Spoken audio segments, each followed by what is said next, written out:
Shows bwana, inakuwa ni J story za leo bwana. Ni story fulani nzito ambazo zimezua mijadala kupitia mitandao ya kijamii. Ni mara baada ya msanii ambaye ni CEO wa lebo ya Konde Gang, hapa namzungumzia bwana Harmonize. Si ndio? Sasa bwana Harmonize bwana amezua taharuki kidogo kupitia mtandao wake wa Instagram mara baada ya kuposti wimbo ambao amemshirikisha aliyekuwa msanii wake Chinga Ibra, ambaye hivi tu karibuni kumekuwa na sintofahamu kati yake na msanii huyo mara baada ya msanii kusema hadharani kuwa alikuwa anadaiwa kulipa shilingi bilioni 1 na Harmonize ili aondoke katika lebo hiyo. Lakini sasa ambalo limewashangaza wengi ni kumwona Harmonize ameposti teaser ya wimbo ambao Ibra ameshirikishwa ndani humo. Wimbo huo utakuwa unaitwa Friend Zone ambao amemshirikisha Ibra, na istoshe pia Harmonize imeandika kwamba out of everything music comes first on Friday. Sawa, licha ya vitu vyote ama nje ya vitu vyote mziki unakuja kwanza, au sio? Bwana akasema siku ya Ijumaa ambao wimbo unaitwa Friend Zone ambao utakuwa umemshirikisha Ibra, na pia ameandika last single before #31 the album October 17, alafu akatagi pale Konde Gang. Kwa tafsiri hiyo ni kwamba Harmonize anasema ndo single yake ya mwisho kuachia, nafikiri kwa mwaka huu kabla ya kuachia hiyo album yake ambayo inaitwa 31 the album ambayo inatarajiwa kuachiwa Oktoba 17 mwaka huu, yani miezi fulani ama mwezi huu kabla kukaribia zile tarehe zetu zile, au sio? Sawa bwana, nimejaribu kufuatilia kwenye baadhi ya comments baada ya Harmonize kuposti posta hiyo.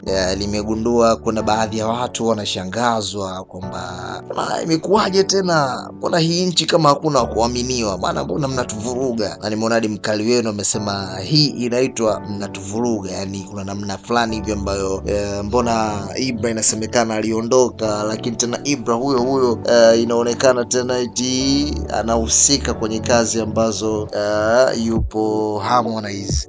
Na baadhi ya watu wengine ama mimi mwenyewe pia nimejaribu kutafuta majibu kwamba inawezekana labda wimbo aidha walisha rekodi kati ya Harmonize na Ibra kipindi hicho kabla Ibra hajatoka Konde Gang, lakini wakati huo ndo umetoka. Maana imekuwa ni kawaida msanii anaweza kukaa nyimbo nyingi ndani na still hakuna mtu yoyote ambaye akagundua mpaka kipindi ambacho yeye akaamua kuweza kuitoa ama kuimba wimbo huo, mashabiki zake wakaweza kuupenda. Lakini pia ukiachana na story hiyo, mashabiki wengi wameonekana kuupenda wimbo huo.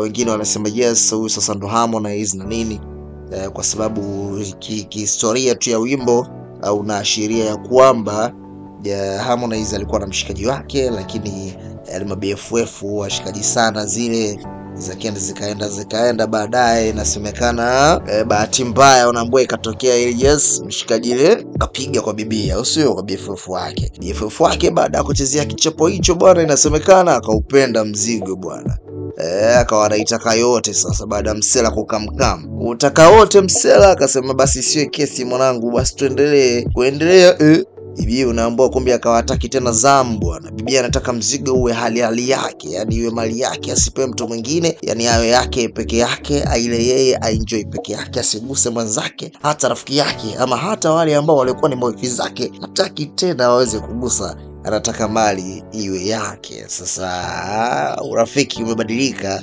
umeenda kuwa upenzi. Sasa ndo Harmonize anasema bana, nakumbuka kama tungekuwa kipindi cha enzi zetu zile za ushikaji.